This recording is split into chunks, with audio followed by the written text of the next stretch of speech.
আসসালামু আলাইকুম বন্ধুরা, আমার বাগানে চলে আসছে। আজকে হচ্ছে বাগানের থেকে সবজি কুড়াবো। যা যা সবজি আছে সব আজকে তুলে ফেলবো।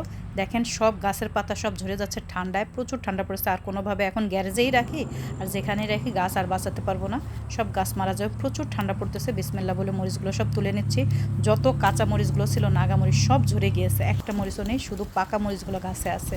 আর সব ছোট ছোট যেগুলো ছিল ফুল, ছোট ছোট মরিচ, সবগুলো ঝরে গেছে।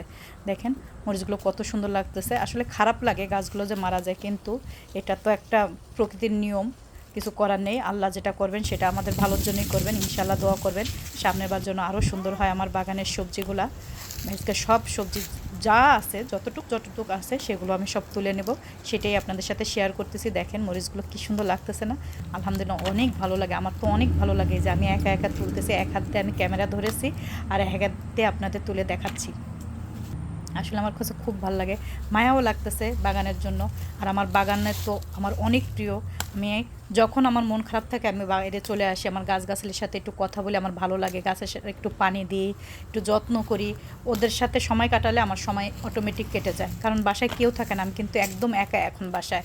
আমার ছেলেও বাসায় নেই, মেয়েও স্কুলে, আমার হাজব্যান্ড চলে গেছে কাজে, আমি একা। এই গাছের সাথেই আমি বেশি সময় কাটাই।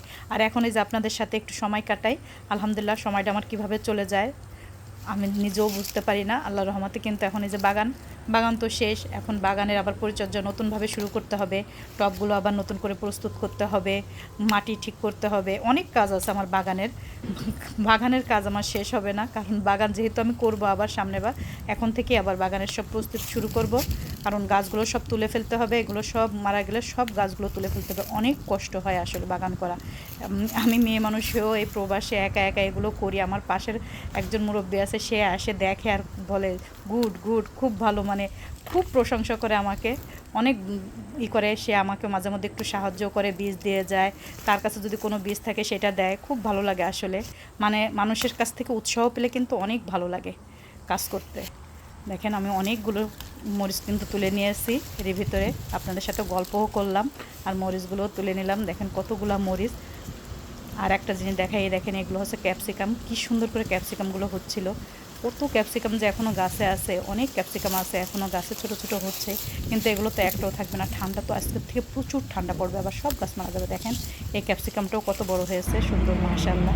আর একটা মরিচ আছে, সেটাও দেখাবো। দেখেন এই যে আমাদের দেশি মরিচ, কী পরিমাণ মরিচ হয়ে গেছে। এই যে আর একটা মরিচ, এই মরিচটা আসলে আমি খাই না বলে ওইভাবে কাউকে দেখানো হয় না, আপনাদের সাথে ওইভাবে শেয়ার করিনি। এই মরিচ যে কী পরিমাণ আমার বাগানে হয়েছিল, প্রচুর হয়েছিল। এই মরিচটা আবার আমেরিকানরা খায়, ওদের আমি তুলে তুলে দিয়ে দিয়েছি। কিন্তু আমি ওরকম খাই না, কারণ ঝাল ওরকম না, এর জন্য আমি এই মরিচটা খাইনি। কী সুন্দর লাগে না দেখতে, খুব ভালো লাগে এই মরিচটা।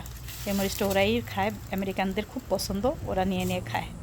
এই দেখেন এই গাছটা কী পরিমাণ মরিচ, আলহামদুলিল্লাহ, শুধু মরিচ আর মরিচ। বেগুনও হয়েছে, কিছু করার নাই। আজকে মিষ্টি কুমড়া তুলে নিয়েছি, দেখেন কি সুন্দর মিষ্টি কুমড়া, মাশাআল্লাহ।